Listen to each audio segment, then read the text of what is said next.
가난이 일상이었던 시대에 태어나서 급속한 경제 성장과 민주화, 그리고 IMF 사태를 온몸으로 견뎌내고 이제는 스마트폰이 지배하는 새 시대를 살아가는 세대. 올해로 환갑을 맞이한 58년 개띠 세대의 이야기입니다. 베이비 붐 세대로 불리면서 우리 사회의 다양한 단면들을 경험한 이 세대는요, 어쩌면 우리 부모님일 수도 있고 아니면 직장 상사일 수도 있을 텐데요. 여러분들은 그분들과 어떤 소통을 하고 계신가요? 청년들보다 한 발 앞서 인생길을 걸어온 기성세대와의 교류를 통해서 오래된 가치를 배우고 또 그 가치 위에 새로운 것을 창조해가는 것이 무엇보다 중요할 텐데요. 그래서 오늘 청산뉴스에서는요, 세대와 시대를 뛰어넘는 새로운 소통의 시간을 준비해봤습니다. 신중년과 신세대의 통로가 되어줄 김윤경 강사님을 소개합니다. 네, 안녕하세요. 강사님, 오늘 어떤 강연 들을 수 있을까요? 네, 오늘은 여러분들이 잘 알 수도 있고 잘 모를 수도 있는 신중년 세대와의 소통에 대해서 이야기 나눠보도록 하겠습니다. 네, 오늘 강연 기대해 보겠습니다. 네, 감사합니다. 생각이 흐릅니다. 청산뉴스 김윤경 강사님의 강연을 큰 박수로 청해 보겠습니다.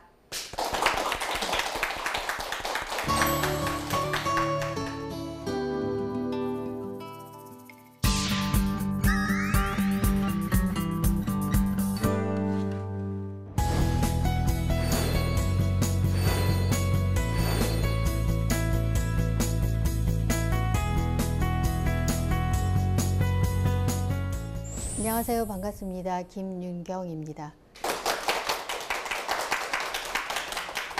저는 평소에 55세 이상 되신 고령자분들을 만나는데요. 오늘은 이렇게 젊은 우리나라의 중추적인 역할을 하는 젊은 여러분들을 만나뵙게 돼서 굉장히 반갑고 약간 설레이기도 합니다. 그래서 먼저 제 소개를 잠깐 드리면요. 저는 2003년부터 그 55세 이상 되신 분들이 기존의 일자리에서 퇴직을 하고 새로운 일을 찾을 때 그분들에게 필요한 그 취업 상담을 좀 해드리기도 하고, 아니면 이제 서울시 어르신 취업훈련센터라는 곳에서 그분들이 재취업할 때 필요한 교육을 진행을 하고 있습니다. 그래서 오늘은 반대로 여러분들에게 그분들의 이야기를 나눠보도록 하겠습니다. 오늘 강연의 주제는 소통인데요. 소통에는 항상 상대가 있잖아요. 대상이 있는데 나 자신하고도 소통하기도 하고 타인하고 소통하기도 하고요. 요즘에는 사람이 아닌 뭐 반려동물도 있고 반려식물도 있고 아니면 로봇하고도 소통을 하잖아요. 근데 오늘은 특별히 젊은 세대, 그래서 여러분들의 세대하고 신중년 세대라고 해서 저하고 이제 같은 세대거든요. 그래서 두 세대 간의 소통에 대해서 알아보도록 하겠습니다. 그럼 여러분들은 신중년 하면 신중년들은 어떤 세대라고 생각하세요? 신중년. 처음 들어보는 단어인가요? 좀 낯설 거라고 생각을 해요. 황혼기. 네? 황혼기요. 네. 다 이제 맞는 얘기인데요. 사실은 우리가 이제 나이가 많으신 분들을 부를 때 보통 이제 노인, 어르신, 아니면 늙은 사람, 아니면 뭐 실버, 시니어, 할아버지, 할머니 이렇게 많이 부르죠. 근데 그게 다 틀린 말은 아닌데 그런 이야기를 듣는 이 당사자들은 별로 좋아하진 않아요. 그래서 왠지 그런 단어를 들으면 이제 나이가 많고 늙은 사람, 별로 이제 인생에 할 일이 없는 사람, 이런 느낌을 받기 때문에 신중년이라는 이렇게 새로운 단어, 이 단어를 들으면 건강하고 밝고 이런 느낌이 들잖아요. 그래서 신중년이라는 단어를 굉장히 좋아합니다. 그래서 신중년 세대는 50에서 60대, 좀 넓게 가면 75세까지가 신중년 세대라고 하고요. 과거에 이제 연세가 드신 분들은 사실은 그들만의 특별한 문화가 없었어요. 연세가 드시면 이제 집이나 아니면 동네에서 그냥 노후의 생활을 지내셨다면 지금 신중년들은 굉장히 능동적이고 그리고 활발하게 여러 가지 사회 참여를 하면서 시간을 보내고 있거든요. 그래서 재취업을 하기도 하고 아니면 취미 활동도 하고 여가 활동도 하고 자원봉사 같은 여러 가지 사회 참여를 하면서 그들만의 새로운 문화를 지금 만들어가고 있는 세대이기도 합니다. 또 이 세대는 많이 들어보셨겠죠. 낀 세대라는 이야기예요. 그래서 부모를 부양하는 거의 마지막 세대고 자녀들한테는 부양받지 않고 못할 확률이 높죠. 그 다음에 자녀들한테 별로 부담 주고 싶어 하지 않는 세대가 신중년 세대라고 알고 계시면 됩니다. 신중년 세대는 결국에는 여러분의 부모님의 세대라고 생각하시면 될 것 같습니다. 질문을 제가 하나 드릴게요. 여러분들은 집에 계신 부모님을 한번 생각해 보시면 부모님들의 나는 우리 딸하고 우리 아들하고 소통이 잘 된다. 이렇게 생각하실까요? 아니면은 잘 안 되는 것 같다? 아니면 보통이다. 어떻게 생각하실 것 같으세요? 그럼 반대로 여러분들은 부모님하고 소통이 어떠세요? 잘 되시나요? 잘 안 돼요. 네. 소통이 잘 되냐는 질문을 하면 여러 가지 이제 변인들이 많이 있습니다. 대상자가 누구냐, 이렇게 뭐 어머니냐, 아버지냐, 아니면 여러분들 이제 의사소통 검사 같은 거 많이 해보셨을 거예요, 유형이요. 그래서 내 의사소통 방식 이런 거에 따라서 좀 다르기도 하고요. 아니면 성별, 연령 뭐 이런 거에 따라 다르기도 하고, 아니면 어떤 그 가치관에 따라서 많이 다르기도 하죠. 그래서 이제 결혼에 대한 것도 보면 저희 신중년 세대는 무조건 다 결혼을 무조건 해야 되는 그런 시대였는데 요즘은 결혼이 선택이에요, 필수예요? 선택이죠. 네, 그래서 비혼도 있고 뭐 아니면은 결혼 제도가 뭐 결혼 전 동거도 있고 아니면 딩크족도 있잖아요. 그래서 많이 달라지고요. 예, 성 문화도 우리 때보다는 굉장히 많이 개방되어 있고요. 그 다음에 성 역할도 굉장히 달라요. 저희 때는 가부장적인 그 시대 교육을 받고 굉장히 성 역할 고정관념이 강했다면 지금도 아직도 많이 남아 있지만 그래도 양성평등 쪽으로 점점 옮겨가고 있는 중이라고 생각을 하고요. 경제적인 거는 어떨까요? 돈에 대한 가치를 여러분들이 생각하는 거하고 신중년이 생각하는 거하고 또 다르죠. 그 다음에 뭐 돈을 쓰는 방법도 다를 거고 모으는 방법도 다를 거고요. 정치 성향도 같을 수도 있고 다를 수도 있다고 생각을 합니다. 그다음에 여러분들이 이제 관심이 많은 취업, 직장, 일이나 이런 직업이나 이런 거를 선택을 할 때 이런 것도 신중년하고 여러분들하고 가치관이 굉장히 많이 달라요. 그래서 이렇게 다른데 사실 이런 문제가 여러분 젊은 세대하고 신중년만의 문제는 아니거든요. 모든 세대에 다 공통적인 문제이긴 하지만 제가 오늘 여러분 젊은 세대하고 신중년 세대를 가져온 이유는 일단 신중년이 결혼을 해서 낳아서 키운 자녀들이 여러분 세대거든요. 그래서 결국에는 부모와 자녀와 소통도 된다고 생각을 해서 제가 이 주제로 정했습니다. 소통을 사람들이 이제 하는데 소통을 왜 할까요? 여러분들이 소통 많이 하죠? 예, 소통을 왜 할까요? 그렇죠. 공감대를 형성하기 위해서 아니면 내 의사표현을 하기 위해서 아니면 상대방이 어떤 생각을 갖고 있는지 알고 싶어서 아니면 뭔가 이제 얽힌 문제가 있으면 그걸 좀 풀고 싶어서 이렇게 이제 우리가 소통을 하는데 결국에는 서로가 같이 다 같이 행복하게 살기 위해서 소통을 하지 않나 싶어요. 그렇게 소통을 하기 위해서는 여러분들이 신중년에 대해서 좀 알고 그리고 신중년하고 어떻게 한 발짝 더 다가갈 수 있고 그리고 왜 신중년하고 소통을 해야 되는지 그거에 대해서 궁금하실 것 같아서 그거에 대해서 잠깐 설명을 드리도록 하겠습니다. 그래서 일단 표에 보시는 것처럼 신중년의 수는 굉장히 많이 늘어나고 있습니다. 지금 젊은 사람 20대보다 신중년의 수가 더 많지 않나요? 그렇죠. 20년 정도 되면 40대를 능가하죠. 그래서 계속 신중년의 수는 증가를 하는데 신중년보다 젊은 수는 줄어든다는 거 있습니다.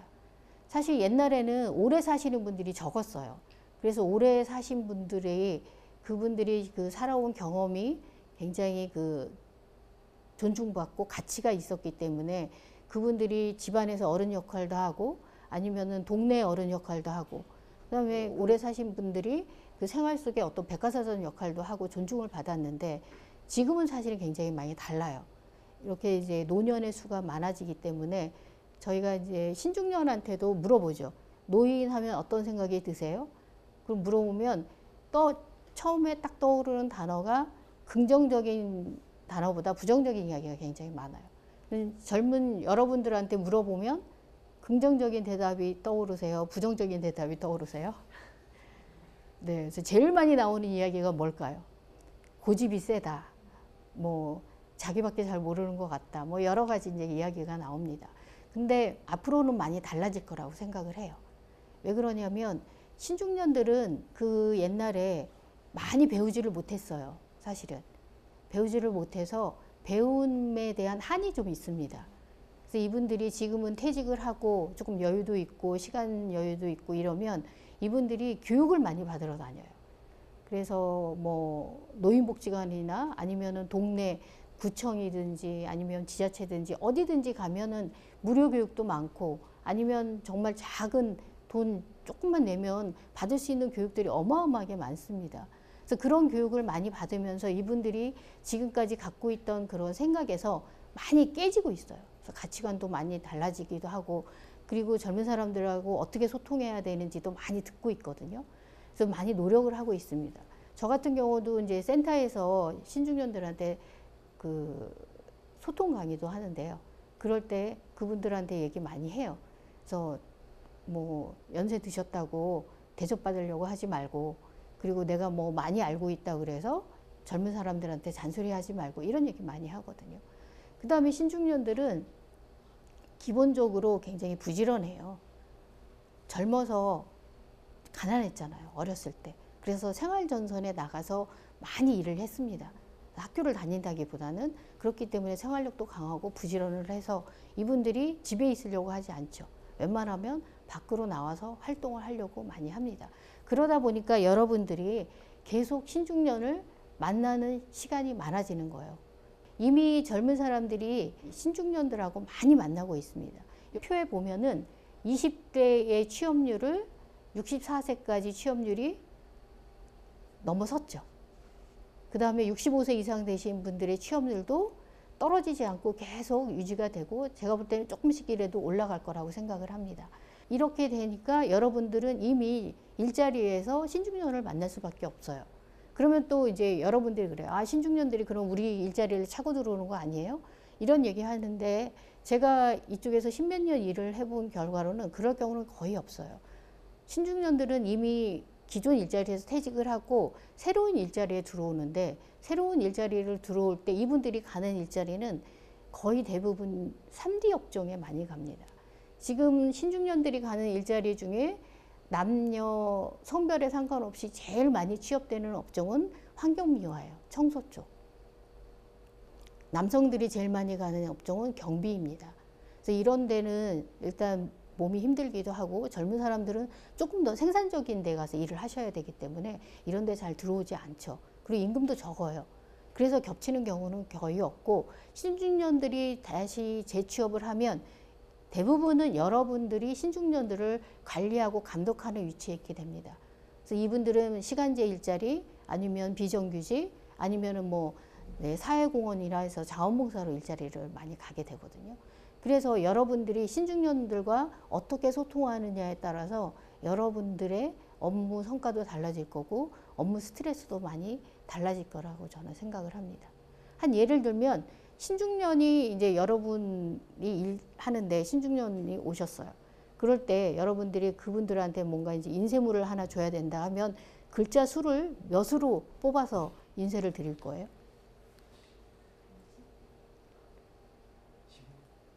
네, 대부분이 10포인트를 뽑아서 줘요. 제가 이제 가면 그런 일을 많이 겪는데요. 그래서 10포인트를 왜 그러냐면 젊은 세대들은 보통 10, 11포인트로 작업을 많이 하잖아요. 그러니까 무심코 그냥 그대로 인쇄를 쫙 뽑아서 저한테 주는데 어떤 때는 제가 안 보이니까 다시 해주세요 부탁할 수도 있지만 그렇게 말하기가 불편한 상황도 있어요. 그러면 그냥 그 일을 하게 되는데 그때는 일의 능률이 잘 안 오르죠. 글씨가 잘 안 보이거든요. 그래서 그런 자그마한 하나가 신중년과의 소통을 잘할 수 있는 방법이고요. 노인복지관 같은 데서 이제 들어오시는 사회복지사 선생님들은 다 젊잖아요. 근데 그분들이 노인 사회활동 지원 사업에 활동하시는 어르신들이 고령자분들이 많아요. 그분들을 다 관리 감독을 하는데 기본적으로 이분들은 노년에 대한 그 인지가 잘 되어 있는 사회복지사라도 소통하는 게 굉장히 힘들어합니다. 그런 문제도 있고요. 그 옆에 보면 실버 산업이 굉장히 크고 있죠. 그래서 지금 이미 들어와서 많이 성공을 거둔 젊은 사람들도 있어요. 그래서 여러분들한테도 기회가 있다고 생각을 하고요. 여러분들이 어디에 취업을 하든 창업을 하든 여러분의 주 고객은 신중년일 확률이 높아요. 그럼 어떻게 하든지 여러분들이 그분들의 주머니를 열게 해야 되잖아요. 그때 나는 신중년 싫어. 아, 소통하고 싶지 않아, 어려워, 이러면 여러분들한테는 도움이 되지 않을 거라고 생각을 합니다. 그래서 여러분들이 신중년하고 조금 더 가까워지면 도움이 될 거라고 생각을 하고요. 저 옆에 사진이 누군지 아시죠? 네, 제가 이미지를 어디 가서 따오려고 했더니 요즘에 저작권 문제가 많잖아요. 그래서 제가 이제 제 가족 사진을 좀 가져왔습니다. 그래서 소통이 잘 되어 보이시나요? 저희 가족이요? 네, 별로 여러분의 가정하고 비슷해요? 아닌가요? 그래서 공간은 같이 있는데 머리는 다 따로 있는. 그래도 이 연말에 사실은 이제 강릉 KTX 타고 한번 당일로 네 식구가 여행을 한번 갔다 왔어요. 자녀들하고 만나기가 굉장히 어려운데 이제 시간을 어렵게 내서 한번 갔다 왔는데 별로 대화는 많이 않고 저렇게 따로따로 있는 듯 해도 따로 또 같이라는 얘기 있잖아요. 그래서 굉장히 즐겁고 행복했습니다. 그래서 여러분들이 이제 가정에서 신중년을 만나는데 그게 결국 여러분의 부모입니다. 그래서 부모들은 앞으로는 오래 사시죠. 그렇죠? 지금까지는 아니어도 계속 이제 오래 사실 거예요. 근데 여러분들은 신중년 부모님 세대를 보면서 아, 내가 앞으로 오래 살게 되면 뭘 준비해야 되겠다, 어떻게 해야 되겠다, 이런 계획을 할 수가 있어서 행운이라고 생각을 합니다. 저 같은 경우는 저희 친정 어머니가 올해 92이세요. 네, 그래서 그 친정 어머니를 보면서 아, 연세가 드실수록 어떤 상황이 되는구나, 그럼 내가 뭘 준비해야 되겠다, 이렇게 저한테 도움이 되고 있거든요. 근데 결국에는 연세가 드시면은 활동을 못 하기 때문에요. 결국에는 사회관계는 거의 다 끊어집니다. 다 돌아가시기도 하고 움직이지 못하니까 사회활동 못 하시고 결국에는 집에서 가족들하고 있는 시간밖에 없어요. 그래서 가족하고 시간 그 소통이 어려우면 굉장히 힘들죠. 근데 저희 세대는 형제가 많아서 좀 나눠서 할 수 있는데 여러분 세대는 형제가 한 명이나 두 명이면 오로지 거의 100% 여러분들이 부모님하고 시간을 보내야 된다는 거죠. 그럴 때 부모님하고 소통이 어려우면 그 시간은 서로한테 굉장히 힘든 시간이라고 생각을 해요. 그래서 여러분들이 부모님하고 가족들하고 소통이 잘 돼야 되는데 제가 사실 이 시간을 위해서 주변에 젊은 세대, 신중년 세대에서 한 100여 명을 한번 간이 조사를 했습니다. 하다 보니까 저하고 비슷한 결과가 나온 일간지 조사가 있더라고요. 그래서 제가 한번 가져와 봤는데요. 부모님하고 젊은 세대하고 누가 소통이 잘 된다고 생각해요? 저 도표에 보면 부모님들이 아무래도 자녀들하고 나는 소통이 그나마 잘 된다 이렇게 생각하는데 자녀들은 점수가 많이 낮잖아요. 부모님들이 생각보다 여러분들을 많이 이해하고 있더라고요. 자녀들이 소통을 하려도 사실은 너무 힘들고 바쁘고 시간이 없다. 그래서 우리는 기다려서 걔네들이 다가올 때까지 기다리고 싶다. 근데 젊은 사람들한테 제가 여쭤보니까 아, 피곤하다. 우리 취직 준비도 해야 되고 뭐 직장 가면은 상사 눈치도 봐야 되고 너무 할 일도 많고 피곤하고 굳이 우리가 이제 그렇게까지 소통을 해야 되냐 이런 이야기도 많이 해요. 그리고 부모님하고 얘기 좀 하려고 하면 대화가 어때요? 나중에는 설득으로 가고 처음에는 관심인 듯 하다가 간섭으로 가고 그래서 아예 처음부터 잘라버린다. 그래서 이제 뭐 물어보면 저희 아이들도 그런 얘기예요. 뭐 질문을 하면 딱 한마디 해요. 몰라. 그러지 않으세요? 아니면 몰라도 돼. 근데 이렇게 해서 아예 차단하는 경우들도 많이 있더라고요. 그런데 저는 여러분들이 조금 더 마음을 열어줬으면 좋겠습니다. 소통을 그러면 어떻게 잘해야 될까요? 신중년들하고. 소통하면은 신중년 분들한테도 저희가 이제 물어보잖아요. 어떻게 하면 소통 잘할 수 있어요? 그러면 반사적으로 나오는 단어가 있어요. 뭐가 있어요? 공감과 경청이라는 단어 있죠. 근데 하루아침에 지금 나 공감할 거야, 경청할 거야 해서 시작하면 그게 되나요? 안 되죠. 이 노력과 시간이 필요하다고 생각을 해요. 그래서 이 공감이 되고 경청을 잘 할 수 있으려면 저는 마음을 열어야 된다고 생각을 합니다. 그래서 아까 직장에서 여러분들이 신중년을 만날 수밖에 없고 직장에서 만나지만 여러분이 대부분 신중년을 관리 감독하는 그런 위치에 있을 거니까 신중년한테 조금 더 마음을 열어달라는 말탁이고 가정에서도 부모님이 자녀보다 소통이 더 잘 되고 자녀들이 소통 지수가 좀 낮았잖아요. 그래서 여러분들이 조금 더 소통을 하겠다, 해야 되겠다 하는 마음으로 조금 마음을 열어달라는 부탁을 드리고 싶습니다. 그래서 마음이 열면 어떻게 해야 될까요? 그러다 보면은 우리가 다름이 보입니다. 아, 그랬구나. 그래서 그렇구나. 그런 이제 다름을 우리가 인정할 수 있잖아요. 그럼 그러다 보면 공감도 되고 경청도 되고 그 안에서 서로가 존중도 할 수 있고 배려도 할 수 있다고 생각을 합니다. 그래서 사실은 쉬운 거는 아니에요. 여러분들이 이제 젊은 세대들이 그래요. 정말 힘들고 바쁜데 언제 그렇게 막 열고 하냐, 마음을 여냐. 근데 그 속담 아세요? 바늘구멍으로 무슨 바람 들어와요? 속담 모르세요? 황소바람 들어옵니다. 네, 바늘구멍으로 황소바람 들어온다는 속담이 있거든요. 그래서 여러분들이 정말 바늘구멍만큼만 마음을 열어도 그 안으로 들어오는 따뜻한 바람은 정말 황소바람 같이 어마어마한 바람이 들어와서 여러분들이 억지로 열려고 안 해도 저절로 열어진다는 거죠. 열면서 다름이 보일 수 있다는 겁니다. 그렇게 해달라는 제가 부탁을 좀 드리고 싶어요. 물론 이제 신중년들도 많이 노력을 해야 되고 그 얘기는 오늘 빼기로 했으니까 여러분들에게 부탁드리는 얘기로 하겠습니다. 그래서 마지막 정리를 하면 일단 머릿속으로 아, 소통을 왜 해야지? 이게 이해가 돼야 되잖아요. 근데 아까 우리가 가정에서 직장에서 이제 이 말씀드린 것처럼 필요하고 그 다음에 또 부모님하고 시간을 오래 가져야 되고 그렇기 때문에 소통을 해야 되고 그리고 아까 다름이 보일 정도로 바늘구멍만큼이라도 따뜻하게 마음을 열었어요. 근데 그걸로 끝이 아니라고 저는 생각을 해요. 진정한 소통은 방점을 찍어야 되는데 그거는 실제 행동으로 옮기는 거라고 생각을 합니다.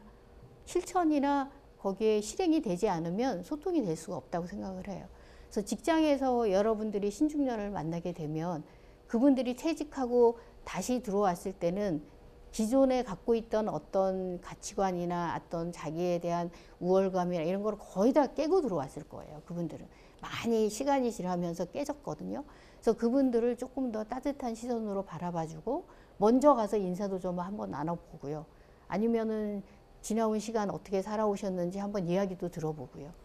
그런 거 하나가 조그마한 시발점이 나중에 큰 효과가 날 수 있다고 생각하고요. 가정에서도 뭐 큰 거 바라지 않아요. 큰 거 바라지 않고 시간이 좀 나면 조금 시간을 내주시는 거죠.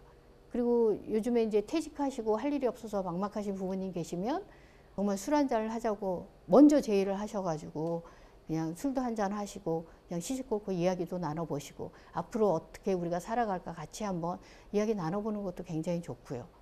그 다음에 아까 제가 자녀들하고 여행 갔다 왔듯이 굳이 대화를 많이 하지 않아도 같이 이렇게 시간을 보내는 것만으로도 굉장히 행복하고 마음이 따뜻해집니다. 아니면은 뭐 정 싫다 그러면 부모님, 뭐 어머님 연속극 볼 때 주말에 옆에 가서 그냥 앉아서 같이 봐주세요. 그러다 보면 요즘에 연예인들이 얼마나 인물도 좋고 연기도 잘합니까? 그래서 그러다 보면 재미도 있을 거고요. 그렇게 해서 조그만한 이 실천이 시발점이라고 저는 생각을 합니다. 그렇게 해서 여러분들이 신중년하고 소통을 할 수 있다고 생각을 하고요. 소통이라는 거는 결국에는 서로가 다름을 인정하고 그러다 보면 서로의 관계도 깊어지고 커지고 결국에는 내가 성장하는 데 도움이 된다고 생각을 해요. 그래서 유시아 시인의 나무의 시라는 거를 하나 가져왔습니다. 여기 맨 위에 보면 나무에 대한 시를 쓰려면 먼저 눈을 감고 나무가 되어야지 이런 귀절이 있잖아요. 그것처럼 우리가 서로 정말 젊은 세대의 나무도 되어보고 젊은 세대는 신중년 세대의 나무도 되어보면서 서로가 마음을 열고 그렇게 따뜻해지면서 서로 같이 시원하게 한번 소통을 해봤으면 좋겠습니다. 그래서 저희가 드리는 부탁은 힘들지만 그래도 조금 마음 내서 같이 한번 소통해서 정말 이 사회가 발전하고 건강해지고 그리고 우리 가정도 같이 건강해지는 그런 시간이 왔으면 좋겠습니다. 그래서 오늘 이렇게 긴 시간 경청해 주셔서 감사드립니다. 감사합니다.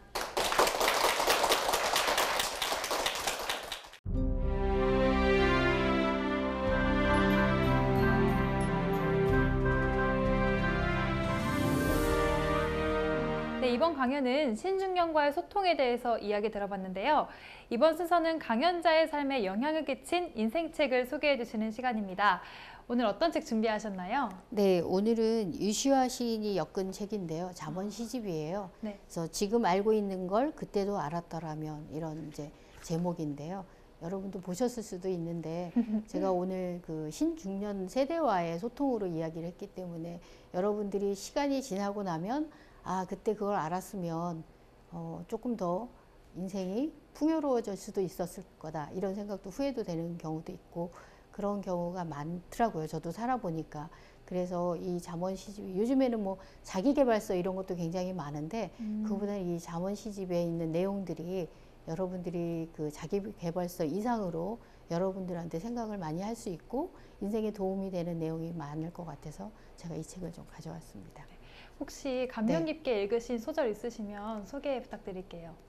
그럴까요? 네. 네. 지금 알고 있는 걸 그때도 알았더라면 내 가슴이 말하는 것에 더 자주 기울였으리라. 더 즐겁게 살고 더 고민했으리라. 네, 이런 첫 번째 귀절이 정말 좋다고 생각합니다. 참 마음이 따뜻해지는 시인 것 같아요. 오늘 세대가 소통에 대해서 이야기를 들어봤는데요. 생각해보면 어른들은 늘 우리 곁에 계시기 때문에 그 소중함을 잊고 살 때가 많은 것 같습니다. 오늘은 가정에서 또 학교에서 각자의 삶의 터전에서 작은 소통의 물꼬를 쳐보는 건 어떨까요? 멈춰있던 마음과 생각이 흐르는 시간 청산유수, 다음 시간에도 멋진 강연으로 찾아뵙겠습니다. 감사합니다. 감사합니다. 감사합니다.